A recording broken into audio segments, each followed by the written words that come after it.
In 1971, we have the date, July 2nd, 1971. A gentleman wrote about this. We have his name. He's put his name out there. It's in my book. He was operating communications aboard the USS John F. Kennedy aircraft carrier. North, I think, of Puerto Rico, possibly just barely in the Bermuda Triangle. Just saying, just possibility there. And he said they had just finished a series of carrier qualification tests. It was about 8 o'clock in the evening. He's at his comm station, which he described in some detail. 4 incoming, 4 outgoing. I'm sure it was state of the art at the time. And he said suddenly he's looking at them and they're just spouting out gibberish. They're not printing anything that was coherent. And then he hears someone on the intercom essentially screaming hysterically, "It's God, it's the end of the world." He starts hearing other people yelling, and he goes out to see what the commotion is, and he sees this glowing orange-like sphere. It's glowing with like orange and yellow and red. But it's basically orange, and it's above the ship or just off the ship, not very high. And so all the communications went down. He later learned that the weapon systems had also gone down.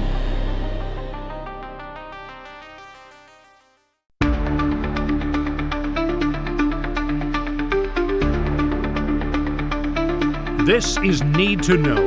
News, context, and analysis about anomalous phenomena.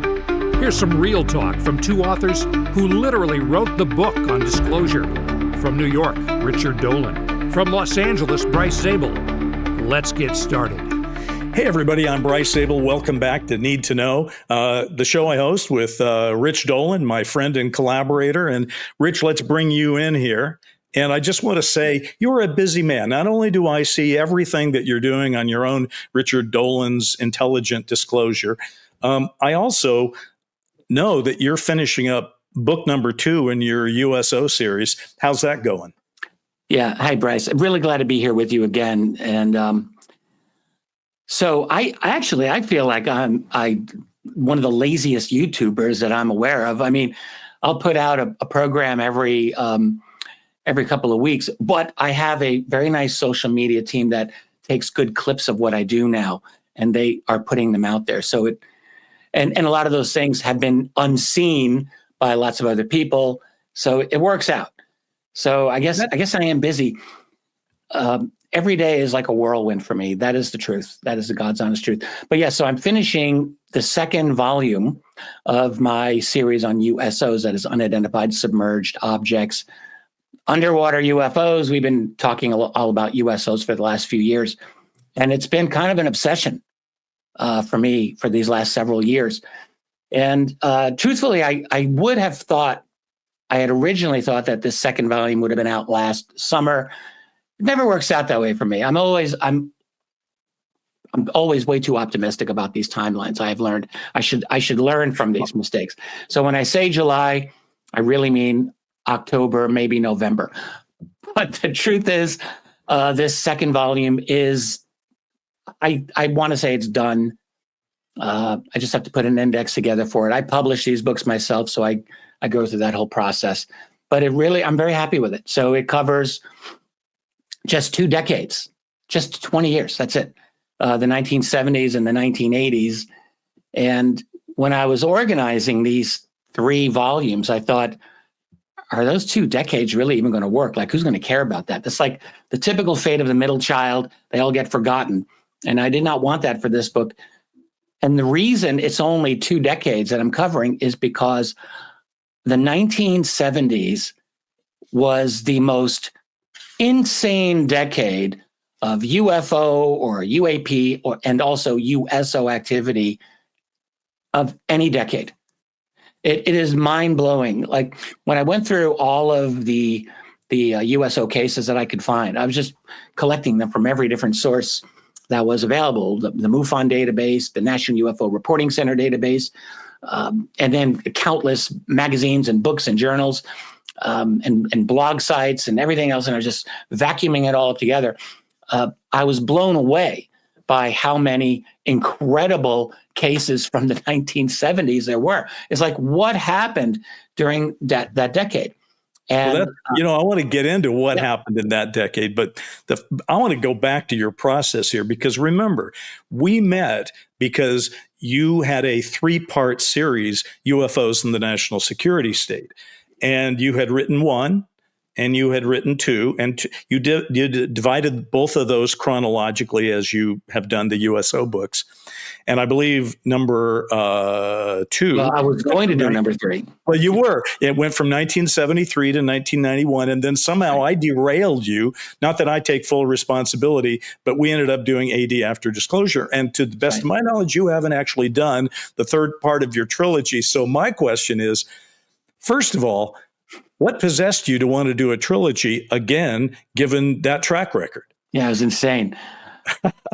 Every time someone asks me about volume 3 of National Security State Series, I just want to throw something against the wall. I'm like, no, I don't want to answer that question anymore. There will be one day before I die. I'll have it. That's my goal.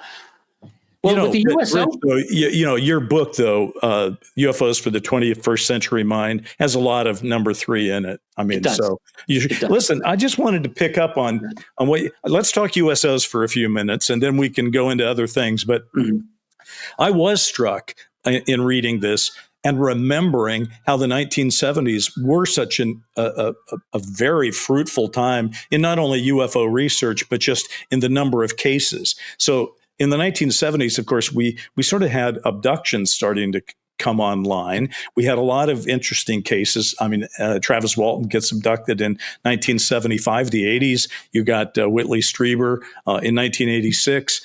But you also have a lot of great cases in that time. Did you find you're mentioning that obviously there were a lot of USO cases because that's what you're looking into right now? Would you say the same is true for the 70s when it comes to UFO aerial cases? Absolutely, yes.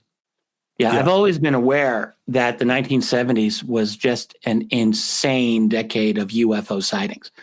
When I wrote the 2nd volume of UFOs in the National Security State, that covered most of the 1970s. And even when I was putting that together, this is many years ago, I was just shocked by the density of very, very compelling and well-attested sightings that were being reported during that decade.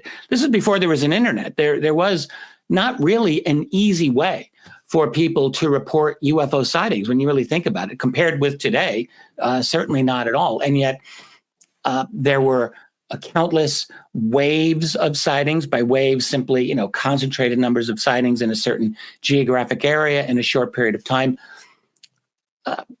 There was, like in 1975, for example, across much of the United States in the latter part of the year, there were just many documented very intense sightings of low hovering UFOs over U.S. military bases that have not been explained to this day. That's just one. We had Travis Walton, as you mentioned, in 1975 as well. Many other abduction cases in 1970, throughout the 1970s. So it was obvious to me, even back then when I wrote that book many years ago, that something was very strange about the 1970s. It was, and it's not very remarked upon. Even to this day, you don't really hear a lot of people saying, oh, yeah, the 1970s. We all hear about 1947. Yeah. And that's like a big year. And sometimes we'll hear about the early 1950s. But the 70s was off the hook. It was insane. And then I was reminded of all of this in studying the USO phenomenon. And I was just shocked. I would have expected more sightings the further into the present era that we got, because simply of digital ability to post your sighting online. And it is true that the 2010s were a busy decade. They're actually the 2nd busiest decade so far that I've recorded for USOs. And then the 1980s is 3rd, by the way. So the 1980s was quite busy. The thing that impressed me, I'm reading your book and this early draft, and I read that and I put it down and I go, what is the deal with darkness? It can't be about whoever has the technology to do these things, it didn't seem to me, because they can if we've got nighttime vision today, they've got even better. They wouldn't need the cover of darkness to not be seen, or to even see. They can see everything as if it's daylight.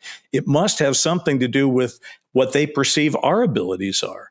And so that's what I was kind of wondering when it comes to this whole interaction. And there are cases after cases after cases in here, and all of them kind of blow your mind because they're seen by people who are pretty credible witnesses. These are people that tend to be in the U.S. Navy generally, or the Soviet Navy, who have seen these things and reported them.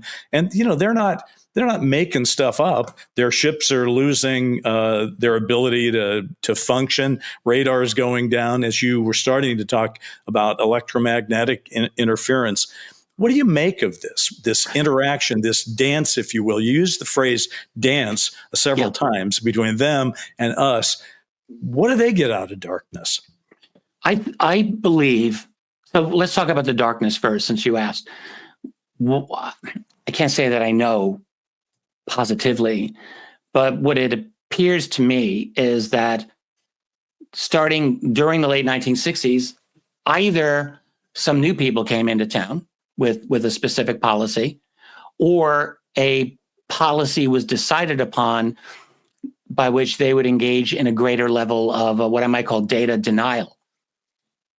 I mean, by the late 1960s, we first put satellites up in the first satellite is 1957. That's the Russians doing Sputnik. America followed shortly after that. So during the early 1960s, we were just getting started with satellite coverage of the planet.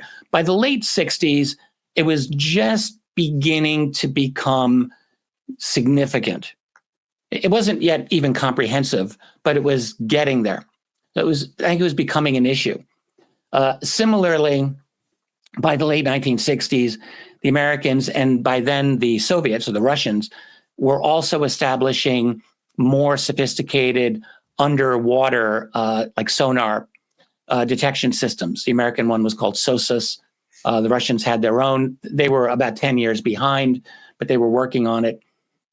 So I guess what I'm saying is electronic means of detection by the late 60s were actually becoming pretty good, especially by the US, but also by the Soviets. And I just wonder, if these operators of these craft decided we're going to make ourselves a little bit more difficult for these humans to detect us, because we don't want to give them more data than we can. That's what it seems like to me. So it's now, data, as you use the phrase data denial. I could be wrong here, but that's what it looks like. Yeah, you use the phrase data denial, that it looks like whatever they're doing, obviously they could let us know more about why they're here. They could be far more obvious, but they're not. And in fact, from time to time, they're shutting down our systems. So it looks like they're doing two things at once. At least it felt this way as I was reading it. The first thing is they're denying us data. That's true. I mean, they whatever they are, they seem to be able to shut down some of our abilities to gather information. What does that mean, as you use it in your book? What things do we have in the ocean when they are interrupting things that they're denying us the ability to see or to observe? I think they are. Well, let's just look at some of the other behaviors that they regularly engage in that I have noticed in the course of the cases that I've looked at. But you could really extrapolate this to aerial sightings for decades and decades. First of all, sightings are usually brief. They're there, they do their thing, gone. Almost all UFO sightings and USO sightings, when you go into the details of them, they don't last long. And I'm starting to think this is by design. They do not want us to be observing them for an extended period of time. There are other things that they do that I noticed, which is they'll do data denial by electronic means. Absolutely. They will shut down various electronic systems, radar, sonar. That will happen. Communications, yes. But they'll also they won't always even do it by electronic means. They'll just come in at weird angles. For a USO, it will happen that a bizarre light will appear almost directly under a ship. It's like the worst viewing angle. Like you got something underneath there, and you can see it lighting up the underside of the hull under the water, and you're like, what is that? But you can't really get a good look at it. And that's amplified by the fact that these are often, almost strictly speaking, at night, especially for military. So they'll do different things to inhibit our ability to monitor them, while at the same time, they are, in my opinion, clearly monitoring us. And also, when it comes to the military encounters, what I really think they're doing is they're calibrating our systems, or they're calibrating themselves against our systems. Think of it this way. All through the 20th century, all through the 21st century, our technology has been transforming itself like almost every year, certainly every decade. You've got new systems in place, especially for the military. They're constantly testing out new weapon systems, new communication systems, all kinds of new technologies. And what it really looks like to me is that when these objects either come out of the water or descend and then go into the water, and when they are engaging in electromagnetic suppression, sometimes of multiple systems at once, I'm speculating here, but I really wonder if they are like coming in and saying, okay, let's see how the human system works when we do this. What is its capability now? Like, what are they? How will they behave when we do this to them? Are we able to handle them? With what we've got, and I really believe that that's actually, at least, that would not be something that I would want to rule out. That seems like a logical, that they're calibrating, because we are constantly going through new changes in our own tech. And I think that was the very thing I blanked out on. I was saying clearly data denial proves that they don't want us observing them, but it seems equally clear they wouldn't be doing what they're doing in the way they're doing it unless they were also observing us. You use the word calibrating. Yeah, calibrating would be something that would certainly apply to a military perspective. You want to see what's going on with the other guy, what they got, how it works, and to check back on it from time to time to see what else is going on. But it seems like they're also observing maybe the planet even, maybe the oceans, maybe because as you point out in the book, oceans are not necessarily, fully water oceans are not necessarily, based on the way we see things in the universe, all that common. But we have an ocean that is teeming with life, for example. Yeah. Which makes us very, very unique. So I guess one of the questions that to go straight to the 35,000 foot, which is probably the wrong metaphor when talking about the oceans. But my question was, all right, Rich has done a pretty excellent job of showing that these cases extend across these 2 decades massively. Your first book takes them all away, if I'm not mistaken, back to 1711 or something like that. And then your next book is going to take you from the 90s to today, which will include things like the Nimitz case from 2004, for example.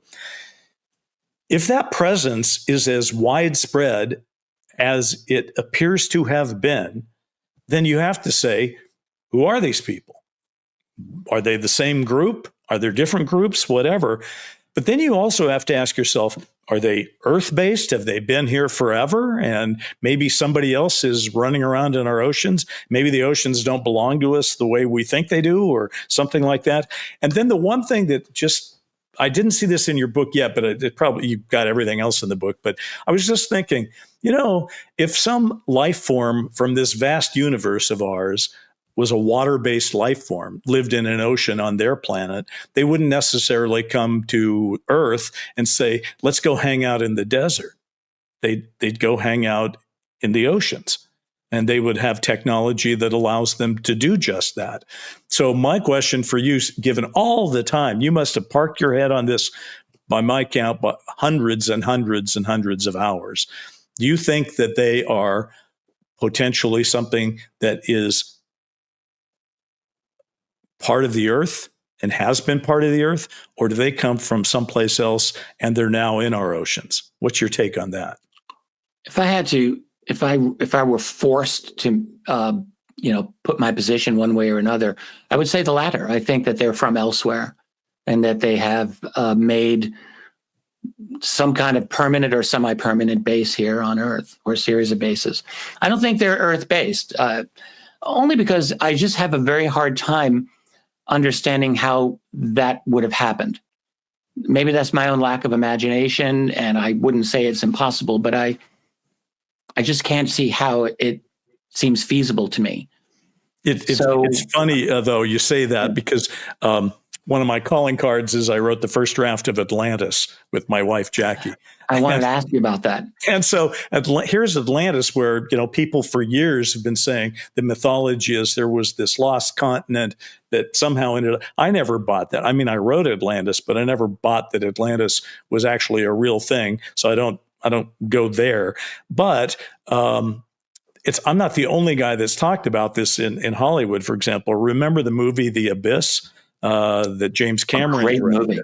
Yeah, came out in I believe 1989, and he even put his own special edition out in 1993, where you actually, Spielberg, when he did his special edition, of course, he took his character onto the ship. In this case, in the special edition, James Cameron, or is it both of them?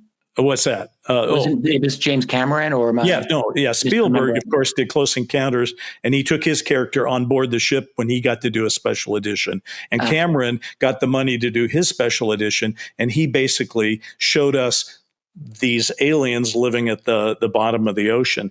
And as I understand it, he never said it in the movies, but in the book that was written about, serializing the movie, he talks about them being colonialists, if you will, who had come here and so forth. Mm-hmm. But it is a beautiful thing. It won the special effects Oscar and all that. But it is interesting in that what you're categorizing in the 70s and 80s to me is that our technology in the 70s and 80s is taking kind of a massive leap forward everywhere, of course, as you've pointed out, but specifically in the oceans. We're learning how we're building things that can go deeper. We are, being able to listen for greater distances in the ocean. So one of the things that I always liked when we were writing AD is you talked about our technology was allowing us eventually to leap into their world. Do you think that the technology that we are coming up with now that reveals more and more about the physical world around us, will that technology allow us to actually, maybe we won't get the first great picture from something in the air. Might we get a great picture of something in the ocean first? I mean, what are your thoughts on the whole, our technology versus theirs? Not impossible. I would guess, though, that I have got to think that classified circles, predominantly United States Navy, probably have something very powerful already, and probably have for quite some time. The same way the Air Force, of course, has something.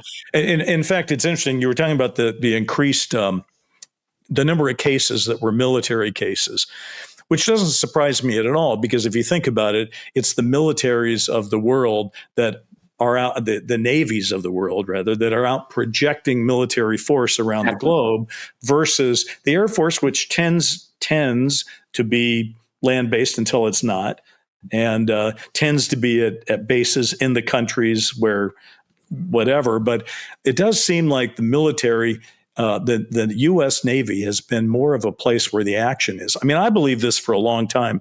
When I did the Dark Skies TV series, we literally said that the captain who ran Majestic 12 was a Navy guy, because it just seemed more credible. And in fact, without getting into the story, but my Dark Skies partner, Brent Friedman, had literally been told about a briefing from a a friend of his family who turned out to be Reagan's Secretary of the Energy, but was a Navy guy, and in fact was the assistant to the Undersecretary of the Navy during Reagan's term. There's just a lot of action in the Navy. The Navy right now, of course, Rich, seems to be the group that is way more open, or at least has tried to be more open about what's going on in the Air Force. So I was just kind of wondering, do you think that our U.S. Navy will eventually be more open to talking about USOs than the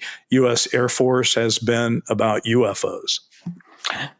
I don't think so, no. I mean, there have been, it's a strange thing about the Navy. I've noticed what you noticed as well. When I broke into UFO research many years ago, I didn't initially realize that Navy personnel would necessarily be more interested in talking about their strange encounters than Air Force people. But that's exactly what I found. When I would talk with retired Navy guys, they would find out that I was interested in this subject. And frequently I would get these remarkable stories. They'd be like, well, let me tell you about this strange thing that happened this one time when I was on this ship. Like, this happened a number of times. By contrast, most of the people that I spoke with who were United States Air Force, this is not necessarily in UFO context, but if they found out that I wrote books about UFOs, they wouldn't say a thing. Almost none of them. I couldn't pry anything out. So they were really quiet. But do I think the Navy as an institution is more likely to talk about this? I don't think so. The only thing that I think would drive institutional players to continue to push for, let's call it disclosure in one way or another, is because there are increasingly, I think people are seeing financial interests in doing so. I think it's become pretty clear among a lot of the players within the military industrial complex, we use that phrase, that they're like, okay, all right, we've tried to pretend for years and years that this subject isn't real, but we know it's real. We've all known it's real, and there's opportunity in that technology. And I firmly believe this is a very big motivator for a lot of the people who are pushing a disclosure process now. Most of these people are not official U.S. government. They're unofficial U.S. government. They're former U.S. government people, or they're quasi or whatever. It's kind of hard to see. But I suspect, and I want to emphasize, I am not saying this based on confirmed, definite inside knowledge of any specific person who is involved in this. I am just saying that this is absolutely what it looks like to me, is that people are seeing there are genuine financial opportunities inherent in UAP or UFO technology, and they can't really monetize it unless a little more is able to come out and they can get a piece of the pie. This is what it looks like to me. So I think that's the big motivation. So therefore, I don't know specifically that the Navy is more open on this. And in fact, I mean, frankly, when I start looking at some of the U.S. Navy encounters, especially in the volume that's about to come out, the 1970s and 80s, there are many cases of U.S. naval warships, including aircraft carriers, that were disabled for extended periods of time by these objects. Also Soviet warships as well. It wasn't just U.S. There are a number of very interesting Russian cases that have come out. A military ship, by the way, Richard, that is becalmed in the sea by an unknown object is kind of equivalent to taking nuclear weapons offline. Totally. Totally.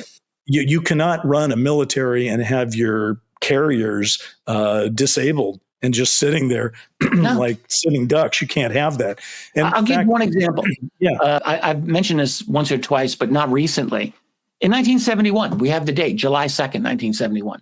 A gentleman wrote about this. We have his name. He's put his name out there. It's in my book. He was operating communications aboard the USS John F. Kennedy aircraft carrier. That's a great case. Yeah. North north, I think, of Puerto Rico, possibly just barely in the Bermuda Triangle. Just saying, just possibility there. And he said they had just finished a series of carrier qualification tests. It was about 8:00 in the evening. He's at his comm station, which he described in some detail. 4 incoming, 4 outgoing.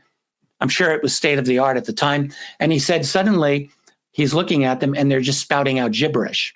They're not printing anything that was coherent.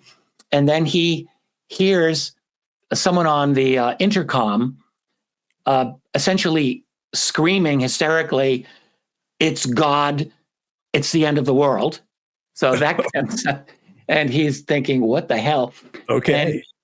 And so he starts hearing other people yelling, and he goes out to see what the commotion is, and he sees this glowing orange-like sphere.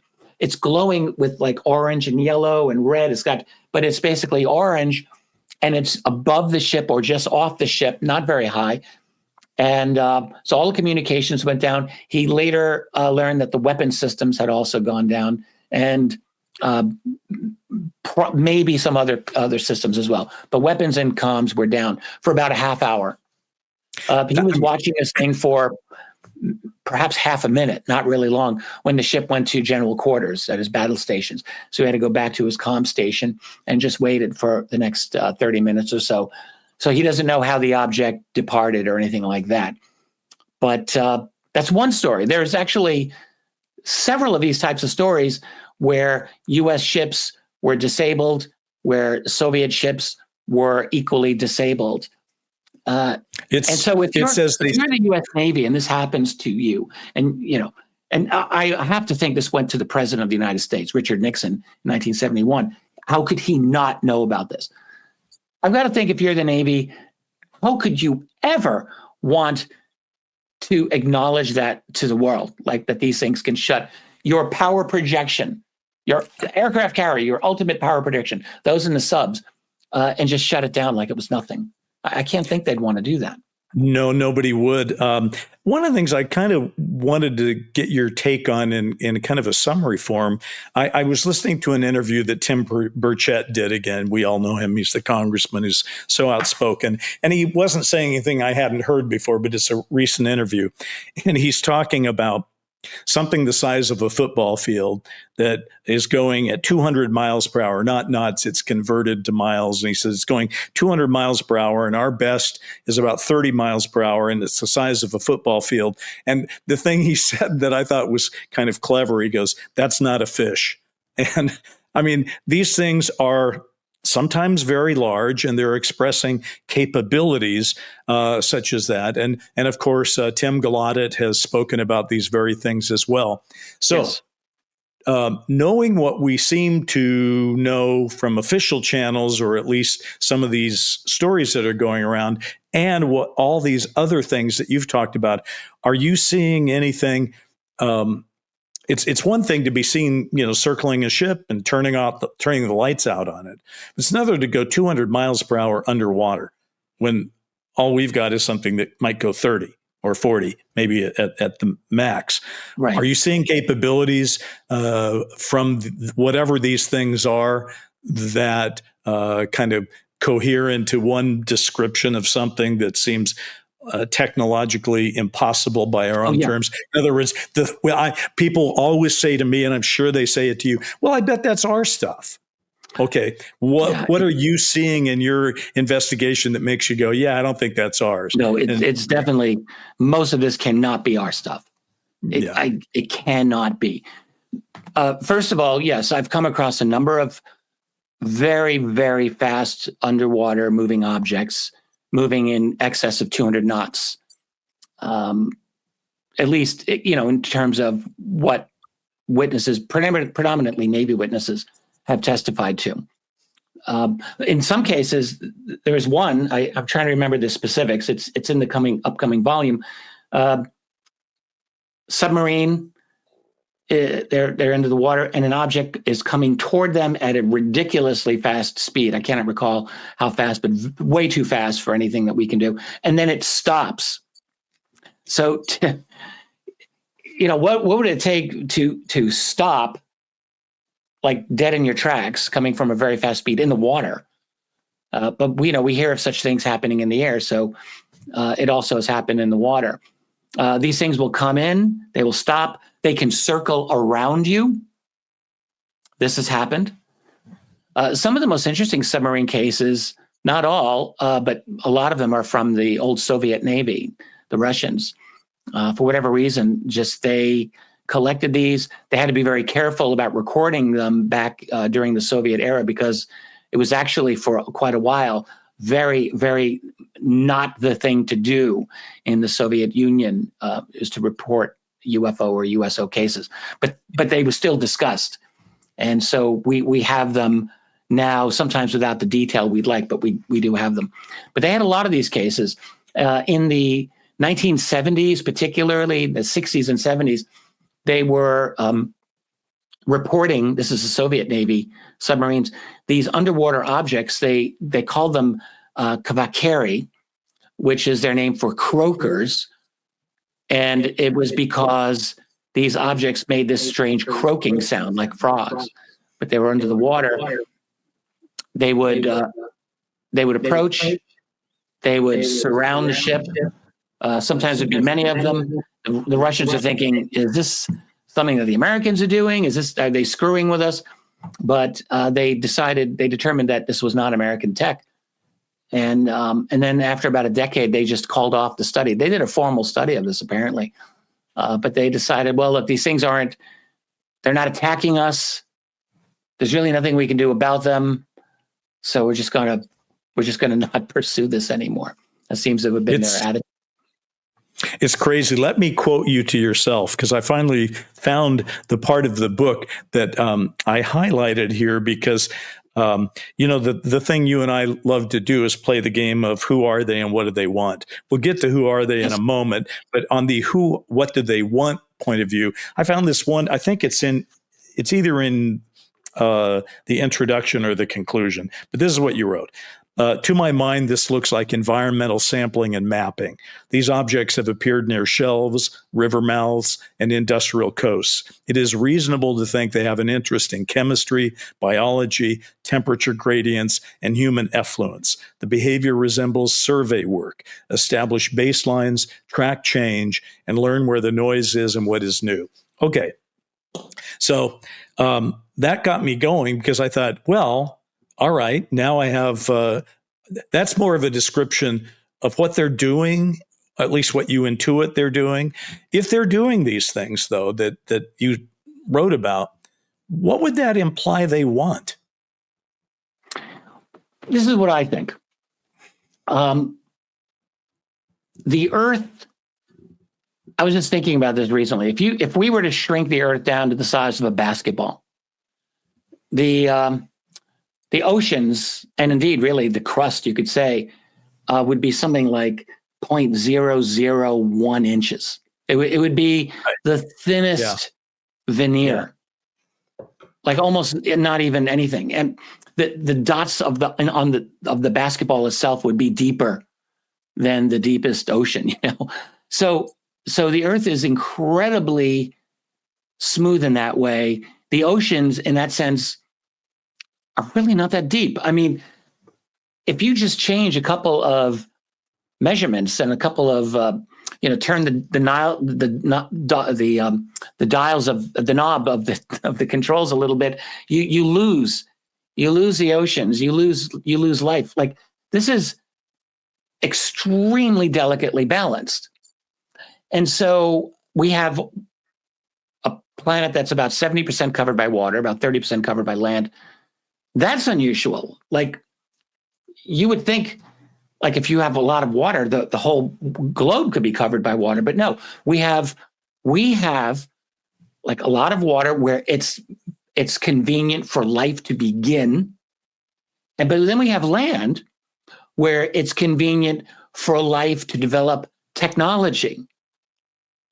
It seems to me. I mean, I'm not saying an ocean species cannot develop technology, but like, I don't know how they could start fire. I don't know how they could, like, on land, you can do certain things. So Earth is really amazing. And so if there's a high order of intelligence in this universe and they have the ability to find planets like ours, I would think that alone should be sufficient for them to want to come here and examine it. And I think then the other reason that they want to be here is because the top predator species of this planet, humans, are like them in more ways than we're not. We're more like them. They may be way, way ahead of us in cognitive capability, which I suspect they are, in technology, in their understanding of space-time metrics, and in a lot of other things. But we do one thing that they do, which is that we engage in abstract reasoning. We do mathematics. We do philosophy after our own fashion. Like we're kind of little versions of what they do. And most importantly, we have learned to harness and manipulate matter and energy to dominate the planet, which I am certain they must have done at some point in their development, where they became the apex predator. They dominated their world just the way we dominate ours, and we just take it for granted that we control the plants, we control the other animals. Like that's just what we do. Yes. So that's where we're like them.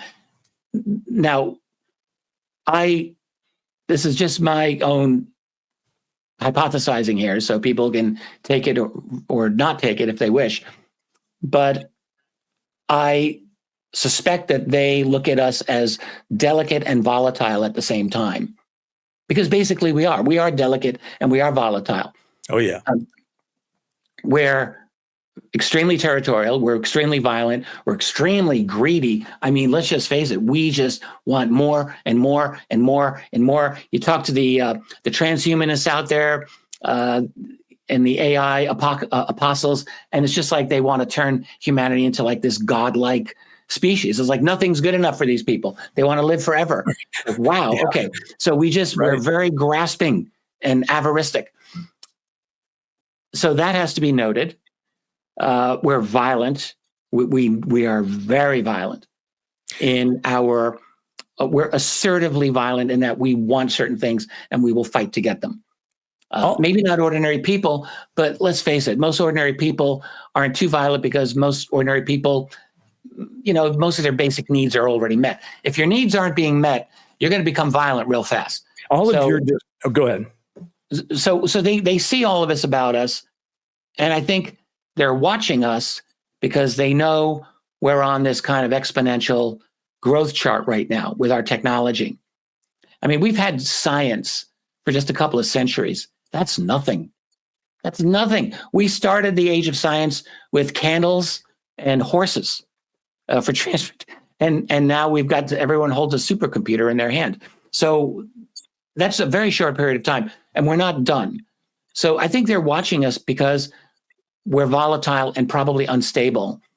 And I think they just want to know, like, how are we going to affect the broader system that they're in? All of the descriptions you've just made of humanity are true, of course. We are greedy and violent and all of that. But I think it's even possibly simpler than that. People have routinely said to me over the years, they go, why would anybody want to come here? We're in some backwater part of the galaxy, and we're just, some insignificant species. And I always thought, it seems to me, it just feels logical to me that all life is interesting to other life, but particularly all intelligent life is interested in other intelligent life. And so I think we're just interesting. I think humans, because we're so flawed, probably are very interesting. But to bring it back to your book, though, I think the ocean is very interesting. Our ocean is bound to be very unique. It's populated with massive amount of life. We've got all kinds of different water. We have rivers and we have lakes and we have oceans and the life forms in all of them and how they work together and how currents work and all. There's a lot to study there. I do think oceans are probably very interesting to them, but the way you describe it, you're like, who's going to start fire in an ocean? That's very true. So it makes me wonder if the other possibility is maybe they, at the beginning when they first came here, didn't have to spend a lot of time hiding what was in the skies because nobody was flying around in the skies with them, and nobody had radar or any of that stuff. Exactly. And now that we have all this stuff, including nuclear weapons, the safer place to observe is to locate yourself in the oceans and occasionally come out and look around. I wonder this. Yeah. I mean, I wonder this. It just raises questions. But then I just want to drag this back to the technology for a second. One of the great ocean encounters, which is not in your book because frankly it comes something like 20 years later, but the one that we all know about is that 2004 Nimitz case, which is happening in the ocean around military hardware, et cetera. But if I'm not mistaken, isn't the idea that this Tic Tac that was out there was doing all these moves near ocean level over something that looked like a massive black object underneath the ocean near the surface? Isn't that an accurate description? Yes. So what would that be, and why would a Tic Tac be flying over it, in your opinion? Well, it's possible. I'm going to review. I've already written the case up for the third volume. I should review it. But one of the patterns that I've noted and I speculate about is this idea of a mothership with releasing smaller craft out of it. This is a definite pattern. Sometimes the mothership will be an aerial object, and it will release objects, some of which can go into the water. That has happened. Sometimes the mothership is in the water, and it can release objects that will emerge from the water. That's happened. And so I wonder, like, what is the purpose of this kind of release the swarm? They fly around and then they return.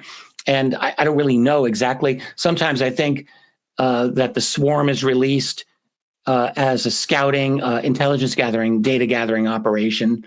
But sometimes I wonder if it's a distraction operation. I actually really wonder that.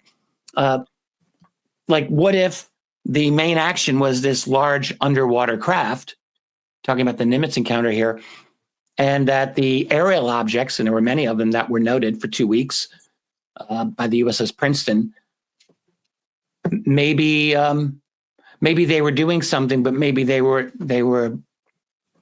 a distraction, and there was actual have serious. Have you ever come across a case where a Tic Tac object entered the water or came out of the water? Have you ever seen a Tic Tac described in that way? Yeah, I guess I could say that. There was a case from my first volume from 1954, and it involved another U.S. aircraft carrier. This was the USS Franklin D. Roosevelt, the Rosie, as it was called. And that had quite a few UFO and USO encounters in its service history. Quite a few. In one case in 1954, an anonymous former officer of that ship wrote in great detail about this encounter. And there was an object that descended from on high. It wasn't exactly like a Tic Tac. It was more of a elongated cigar, but it had the rounded edges like a Tic Tac does. It's just a little bit longer, so you could take it or leave it. But that object was parked above the Rosie for about 20 minutes. 2 discs came out of the water, merged with this object, entered the object, in other words, and then this object tilted and went into the water. The whole thing took about 20, 25 minutes. So I would say that was a massive object, but you could describe it as a Tic Tac or some kind of elongated capsule. Well, not to drag us out of the water, but question, because it came up, people who watch Need to know how it came up, but what's your take on this Tic Tac? Your predecessor here, Ross Coulthart, said that the Tic Tac he knew categorically was Lockheed Martin technology. Have you given that any thought, and what's your take on that? Well, I don't want to misrepresent anything that Ross has said on this. And I don't know that he went really ultra specific about this. I have a certain understanding of this situation now. independent of Ross. So my sense is that Lockheed Martin may have come into possession of a Tic Tac UFO or of a Tic Tac UAP that they did not make, but that they got possession of it. And it has been suggested to me, I think this is out there, I'm hoping, that back in around 2008, 2009, during the period when the OSAP program was attempting to go and acquire a UAP from Lockheed Martin for Bigelow Advanced Aerospace Systems. This was the whole plan. This was the whole reason OSAP came into being, in my opinion. Not to study UFOs. It was a vehicle to enable Robert Bigelow, because he had friends in the Senate, to get access and to get actually hold of, or maybe even possession of, alien technology that Lockheed Martin had. And that on 2 occasions, this was almost going to happen. And on both occasions, it was stopped by a CIA officer named Glenn Gaffney, who said, no, we're not going to allow this. So CIA apparently had some kind of higher level control over the disposition of this object, even more than Lockheed Martin. Now, the real question that I often wonder is, why would Lockheed Martin want to give up possession of a Tic Tac UFO if they came into possession of it? Good question. I don't really have an answer. One person suggested to me that maybe it was becoming an albatross around their neck. They had studied it all that they could, and that maybe they felt it was becoming a liability to keep possession of it. So to say that it's their tech, you could say technically it's theirs in the sense that they have possession of it, but not in the sense. Well, that's if they had one. I mean, I got to tell you, I just don't see it. I mean, the Nimitz case, remember, somebody says that it's like raining UFOs or whatever the comment was, and there were, even if Lockheed Martin had possession of one, do they have hundreds of them? Do they have dozens of them? Do they deploy them all around carrier battle groups out on the ocean? I don't buy into that. It's a ridiculous. I mean, look, if the Tic Tac is Lockheed Martin tech, or let's just even say more generally, U.S. black budget tech. Because a lot of people do want to say this. So let's ask a couple of questions here. Does anyone really care? Who the hell signed off on saying, yeah, let's bring a dozen Tic Tacs and we're going to screw with the U.S. fleet doing wargaming exercises? This is not long after 9/11, remember? You got the whole war in Afghanistan happening. The war in Iraq is happening. These guys are out in the Pacific. They mean business. And someone's going to say, yeah, we're going to take a dozen of these, because it wasn't just one Tic Tac. No. Kevin Day, who operated the radar on the Princeton, said there were many of them for 2 weeks. For 2 weeks. Doing all these amazing manuevers. So who is the guy who signed off to do that? I'd like to know his name, because that's a pretty ballsy thing to do. It boggles the mind. And, it's kind of a ocean story, because it's all happening out in the middle of the ocean, not that far from where I live. So it does raise a lot of questions. I never quite have got my brain around that one. I'm trying to understand it. But listen, one of the things that I know we got to round the corner here and wrap this up. One of the things that I am enjoying about this conversation, though, is that, there are a lot of cases out there. You just come across hundreds of them for this book and the other book and the next book. And there are thousands and thousands of cases in the air right now. And what I'm getting a little, I don't know if I'm burned out, but I'm a little frustrated, if you will, by the idea that we constantly seem to be put in the position where we have to prove UFOs are real, or now in this case, prove USOs are real. It seems like the data that people crave. I mean, what do you want? This is data. I mean, these are cases perceived by military people and pilots, et cetera. The data tells me that something is going on. So to focus all our attention on data gathering instead of some of our attention on who are they and what do they want seems like misspent energy. So I enjoyed bouncing with you on what's going on here, because this is the thing. I don't lay awake at night, Rich, and say, gosh, I wonder if a case is out there. I don't think about cases. I think about what it means that it appears somebody is here. So to tie this all back together, and we'll do shows about that in the future. In your research, did you come across anything that would make you believe that the people who are creating the USO events are the same folks who are creating the UFO events? Are they the same group or different groups? I think they're probably the same. Yeah. I think they're probably the same because the shapes of the objects are essentially consistent. Disc-shaped is common. Cigar-shaped. Triangles. And the triangles start to become common when aerial triangles are common. That is during the 1970s, by and large. They become more noted.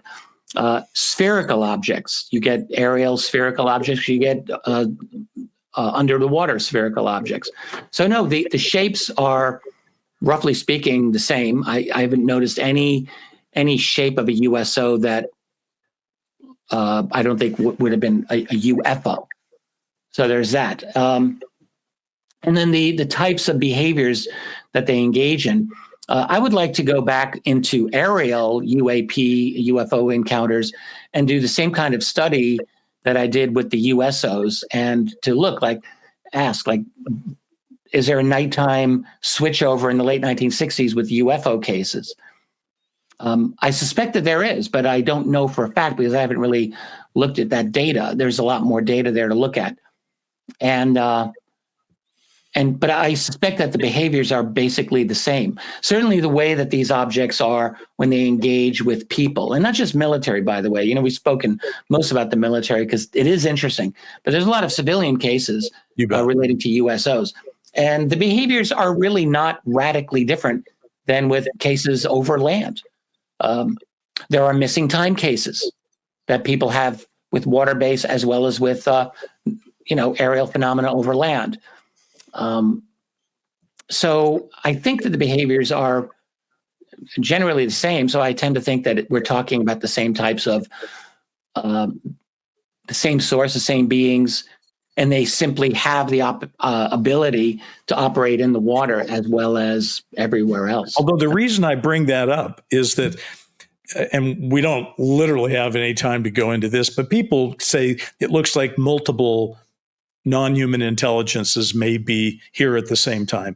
And people will get into arguments, well, is it the Greys or the Nordics or the reptiles or whatever?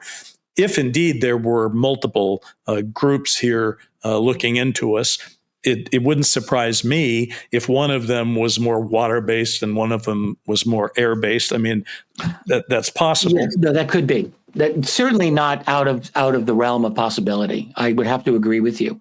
We don't know how many groups are really here. I mean, some people claim that they know. I don't know. I don't think you know.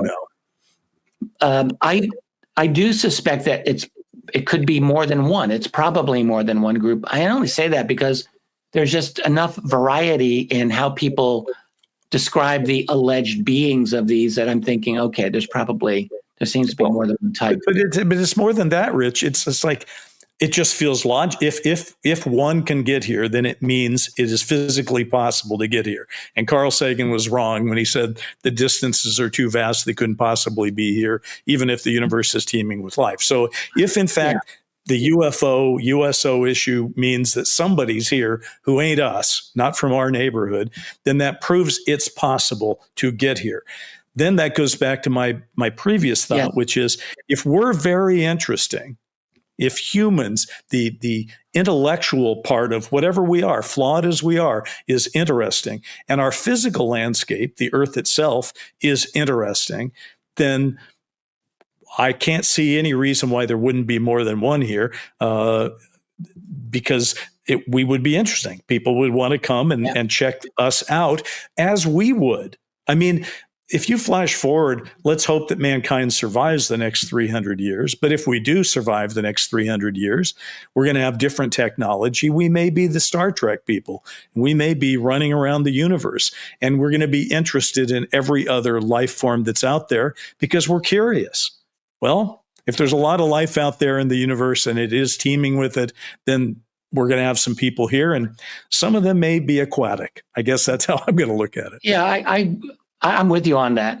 I'll leave people to think about this one last thought. Why don't they talk to us?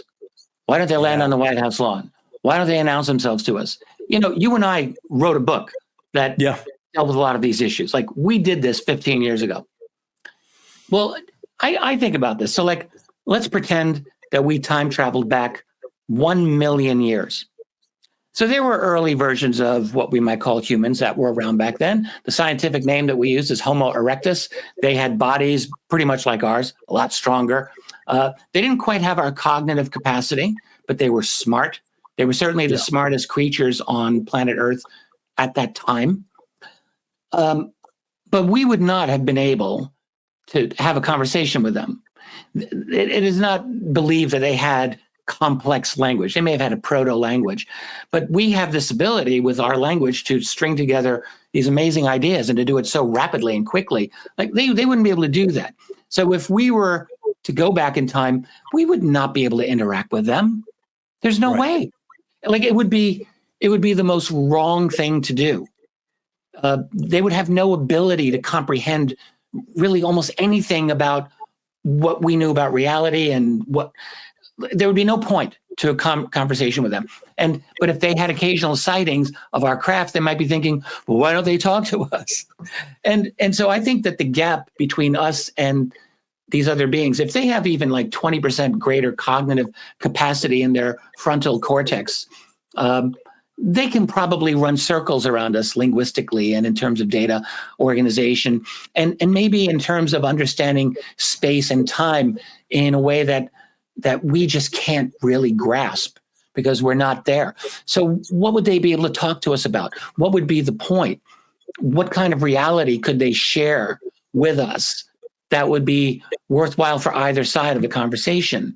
It could very well be that they just don't have anything to say to us because we're not able to. I tend to think we overestimate our ability to handle a very advanced species that may have, an IQ of 500, that is hooked into a hive mind, and that has sensory capabilities that we probably can't conceive of.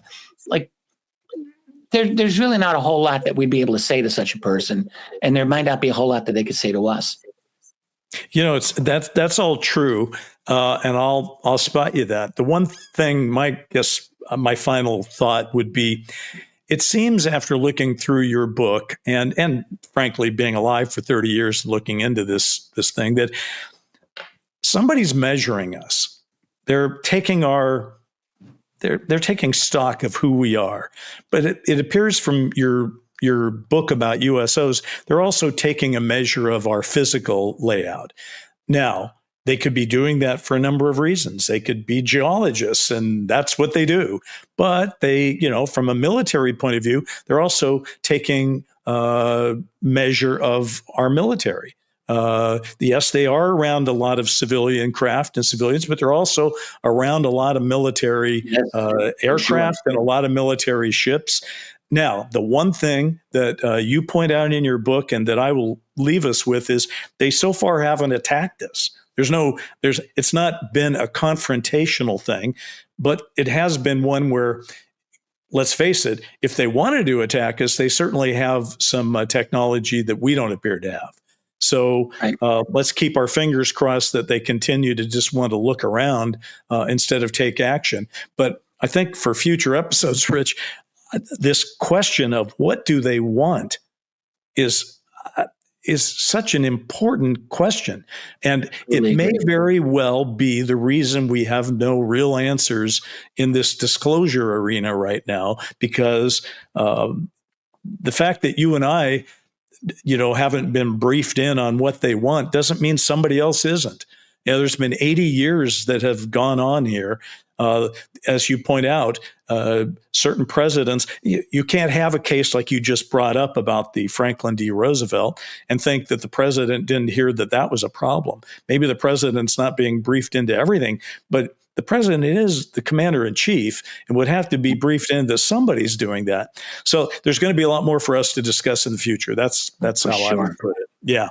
Anyway, it's a good book, and I just want to be clear here. You, as the publisher of this book, control when you put it out. You're not like trying to meet a deadline for HarperCollins, who says if we don't have it by Christmas, we're not doing it. So What's No. your best guess for when people are going to be able to read this thing the way I did?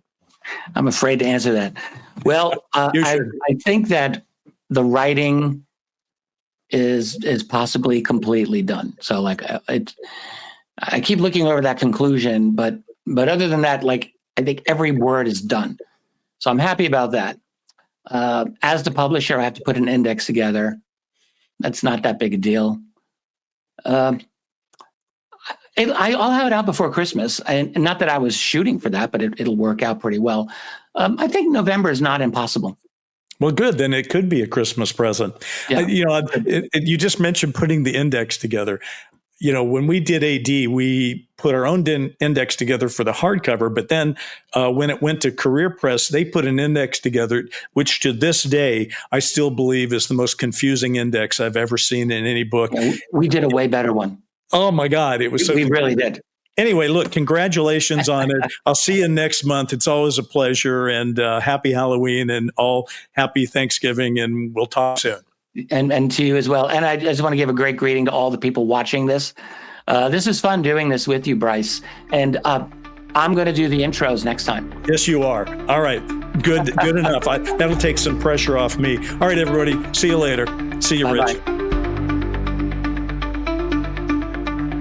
Need to Know is produced by Bryce Zabel and Tyler Stevens and is brought to you by Stellar Productions. You can learn more at needtoknow.today. We appreciate you and hope you'll spread the word. See you next time, because these days you really do need to know.